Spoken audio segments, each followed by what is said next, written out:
እንደሚያዳላ አምላክ አይደለም። እግዚአብሔር ሲሰማ ለደመግቡና ለመርከጥፉ እያዳላ የሚሰማ አምላክ አይደለም። ውስጡን ንጹሕ ላደረገ ትሑት ሰውና ቅን ልቡና ላለው ሁሉ እግዚአብሔር ይሰማል።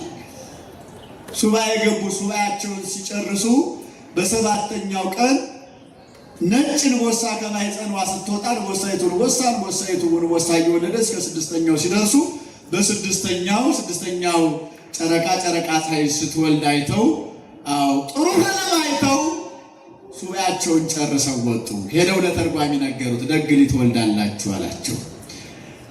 ሱባኤ ገብተናል አይደል ምዕመናን? ሸራ አንጥፈን መሬት ላይ ተኝተን ከዘመዶቻችን ተለይተን ሱባኤ ገባን እንኖራለን። ጸሎታችንን መድኃኔዓለም ይስማ። እንደ ቴክታና እንደ ጴጥርቃ ሱባኤያችን በመልስ ሱባኤያችን ጥያቄያችንን የሚያስመልስ ያደርግልን።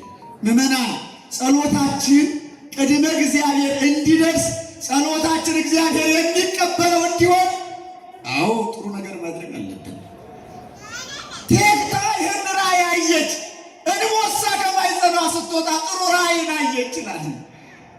ምዕመናን ጥሩ ራእይ ለማየት ጥሩ ልብ ሊኖር ይገባል። እኛም እኮ ጥሩ ነው ሲያበረን የሚያደረው ጥሩ ቅዠት እንኳን ቃዥ መሳሪያ ሲወድሩብን መኪና ሲገጨን የምንፈራው ጠላታችን ያዘው ልቀቀው እያለ ሲያሯሩጠን ሮጠን ማምለጥ ሲያቅተን ይህን ሩጫን ታውቁታላችሁ። ገደል ሲሰዱን በሬ ሲወጋን እኮ የምናየው። ከዚህ ከቅዠት እንኳን የኛ ጸሎት አላደረንም። እውነት እስኪ ራሳችሁን ፈትሹ። ደጋጎቹ በአንድ ሱባኤ እግዚአብሔር ሰማቸው፣ መልስ ሰጣቸው። ደግ ልጅ ትወልዳላችሁ አላቸው። ወዲያውኑ ሄኔንን ወለዱ ይላል። ሄኔን ማለት ረከብኩ ስለቴን ሰማኝ፣ እንባዬን አበሰልኝ፣ ጸሎቴን አደመጠኝ ማለት ነው። ክብር ለመድኃኔዓለም ይሁን። አመስግኑት እግዚአብሔር። ጸሎታቸውን ሰማቸው እግዚአብሔር። ስለቴን ሰማኝ ስትል ማን አለቻት? ልጇን ሄኔን አለቻት። አንዳንዱ ሰው ይገርማችኋል፣ በተለይ ባላገሩ ለልጁ ስም ሲያወጣ የሚገርም ታሪኩን የሚገልጽ ስም ነው። መካሻ ይለዋል።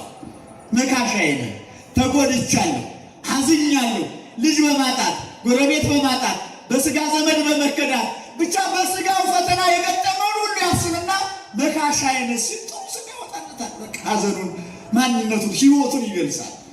ልጁም ለምን መካሻ ተባልኩ ይልና አባቱ የገጠመውን ሁሉ ታሪክ ያስብና እውነትና አባቱ ካሳ ሆኖ መኖርን ይፈልጋል ማለት ነው። የከተማ ሰው ታዲያ ቸርነት ይባልና ሌባ ይሆናል። ቸርነት እኮ በባህሪ የሚሰጥ ማለት ነው። ቸር ማለት ነው ሰጪ መጽዋች ማለት ነው።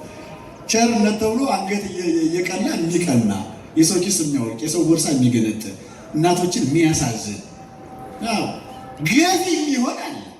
ቅድስት ተብላ ምንም የቅድስና ተግባር የሌላት ሁሌ በዝሙት የምትኖር